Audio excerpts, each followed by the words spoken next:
مفتہ تک صاحب، ہم اس کسی کو. زمانے میں ڈاکٹر عشرت حسین نے ایک کتاب لکھی تھی، economy of an elite state. تو آئی تھنک یہ پھر ایلیٹ اسٹیٹ کی اکانومی بن گئی ہے. ایلیٹ تو مزے کر سکتی ہے، باقی لوگوں کے لیے تو پھر زندہ رہنا بھی مشکل ہے. گندم چاول اگر آپ بتا رہے ہیں کہ اس کی کنزمپشن بھی ڈکلائن کر گئی ہے، تو اس کا مطلب ہے کہ اب ہنگر والی سچویشن ہے اس 7 کروڑ کی آبادی میں. They are facing hunger, real hunger. تو اس سے زیادہ سر بدترین صورتحال تو ہو نہیں سکتی.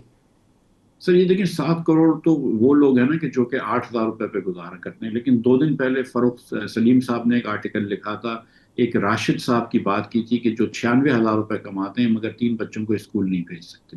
1 ڈیڑھ مہینے پہلے ایک فیصل باری صاحب ہیں، لمز میں پروفیسر، انہوں نے اقبال صاحب کی ذکر کیا تھا جو کہ لاہور میں رینٹل کار پہ گاڑی چلاتے ہیں. ان کی 65,000 روپے انکم ہے، لیکن وہ بھی قرض میں ڈوب رہے ہیں اور وہ بھی دوپہر کا کھانا نہیں کھاتے. سو دا تھنگ از کہ دیکھیں ہم سچی بات یہ ہے کہ دیکھیں ہم نے بہت سارے وزرائے اعظم دیکھے اور سب لوگوں کی نیت صاف ہوتی ہے، مجھے یقین ہے اس کا. چکر یہ ہے کہ ہم ایک غلط جگہ پہ پھنس گئے ہیں، ایک لو ٹریجیکٹری کی اکانومی میں پھنس گئے ہیں. آپ اس طرح سمجھیں کہ ایک گاڑی اگر اچھی بھی ہو تو اس کے اندر اگر ڈرائیور اچھا بھی ہو، لیکن اگر آپ دلدل میں پھنس جائیں تو وہ نکلتی نہیں ہے، اس کو آپ نے جھٹکا دے کے نکالنا ہوتا ہے. ہم اس طرح پھنسے ہوئے ہیں. اور اوپر سے ہمارے ڈرائیور ایسے ہیں کہ جو بیٹھتے ہیں تو کوئی پیٹرول چوری کر لیتا ہے، کوئی گاڑی کا شیشہ چوری کر لیتا ہے. تو وہ اس کے اوپر مسئلہ ہے. لیکن دا تھنگ از کہ اگر وہ نہ بھی کر رہے ہوں ایسی چوریاں تو ہم ایک لو ایکویلبریم میں پھنس گئے ہیں. اور جب تک ہم اپنی گورننس کا اسٹرکچر چینج نہیں کریں گے فنڈامنٹلی، ہم آگے نہیں بڑھ سکیں گے. ہم کو یہ سوچنا ہے کہ یہ 1 دن کی یا 10 دن کی بیماری نہیں ہے، یہ 20 سالوں کی بیماری ہے. اور 20 سال سے جو ہم اسٹرکچر کو لے کر آ گئے ہیں، اپنے معاشی اسٹرکچر کو یا سیاسی اسٹرکچر کو یا حکمرانی کے اسٹرکچر کو، وہ اسٹرکچر ہی غلط ہے اور اس کی وجہ سے ہم آگے نہیں بڑھ سکتے. مفتہ صاحب، گورننس کی تو کوئی ریفارم نام کی چیز ہم نے کی نہیں ہے پچھلے کئی سالوں سے، بلکہ دہائیوں میں کوئی گورننس کی ریفارم نہیں ہم نے کی. ابھی ہم بڑے خوش ہو رہے تھے کہ سٹاک مارکیٹ بہت رائز کر رہی ہے. حکومت اس کو اپنی اقتصادی ترقی بتاتی تھی. 1,90,000 پہ سٹاک مارکیٹ پہنچ گئی ہے. وہ 1,66 پہ آ گئی، 12% مارکیٹ بھی گر گئی ہے. فورن انویسٹر مارکیٹ سے سیل آؤٹ کر رہا ہے، شیئر نیٹ سیلر ہے اس وقت مارکیٹ کے اندر سے. وہاں کیا ہو گیا؟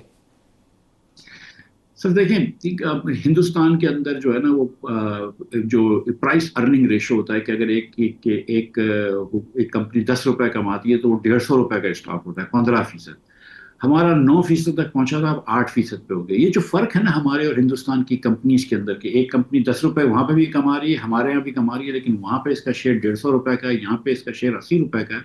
اس کی جو فرق ہے وہ حکمرانی کا فرق ہے کہ وہاں پر آپ کو تھوڑا سا زیادہ کنڈیشنز ہیں کہ اگلے 5 سالوں میں یہ ترقی کرے گا، کچھ مسئلہ نہیں ہو جائے گا. یہاں پہ آپ کو یہ نہیں پتا کہ کس دن کرنسی کب تک رکھیں گے، کسی ایک دن ڈی ویلیو ہو گئی، کمپنی کی پروفٹ کی ڈالر میں ویلیو کم ہو گئی.